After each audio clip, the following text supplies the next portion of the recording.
ও যুবক বাবা, আগামীকাল যদি মৌতের বিছনায় পড়ে যাও, দেখবা কি হালাত। তোমার গায়ের গেঞ্জিটা তোমার আপন লোক বেলেট দিয়া কেটে কেটে খুলে রাখবে। আমি হাফিজুর রহমানের ঘড়িটা আর একজনের হাতে দিয়ে বলবে, এটা আমার ঘড়ি, হাফিজের ঘড়ি না। আমার আব্বাজান একটা চিৎকার দিয়ে বলবে, ইমাম সাহেব আমার সন্তানের জানাজা না পড়াইয়া যাইবেন না। বাবা কাউকে বলবে, যাও কেউ বাজারে গিয়ে কাফন কিনিয়ে আনো।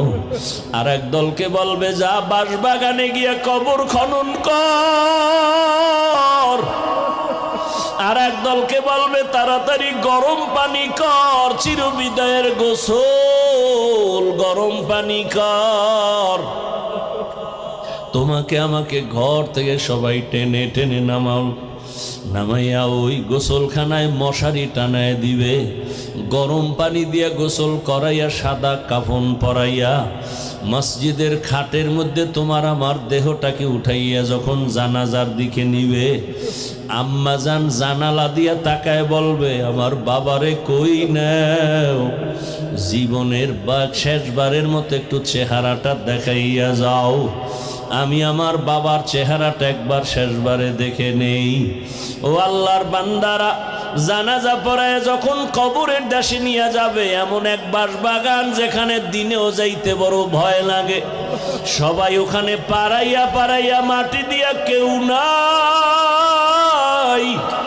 এখন তুমি আমি একা, ডানে বামে মাটি, উপরে মাটি, অন্ধকার, একটা বালিশ নাই, বিছানাও নাই। ফেরেশতা আসবে তোমাকে আমাকে এই প্রশ্ন করার জন্য, রবের পরিচয় দাও, ধর্মের পরিচয় দাও, রাহমাতুল লিল আলামিনের পরিচয় দাও। ও বাবা, যদি কালেমা না পড়িয়া আজরাইলের হাতে যাও, ওই কবরে একটা প্রশ্নের জবাবও দিতে পারবা না। আমার আল্লাহর গায়বী আওয়াজ কুদরতিভাবে শুরু হয়ে যাবে। নবীজি বলেন, আমার আল্লাহ বলবেন, ফেরেশতা ওকে ধর। দুনিয়াতে অনেক ছাড় দিছি, সুযোগ দিয়েছি, আর দেওয়া হবে না। আমার দেওয়া পানি, আমার দেওয়া সূর্যের আলো, চাঁদের আলো, জমিনের ফসল, গাছের ফল, নদীর মাছ খাইলো।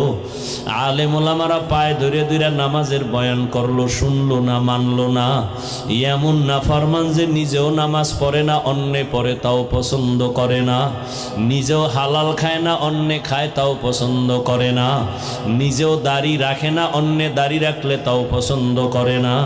নিজে পর্দা করে না, অন্যেরা পর্দা করে তাও পছন্দ করে না।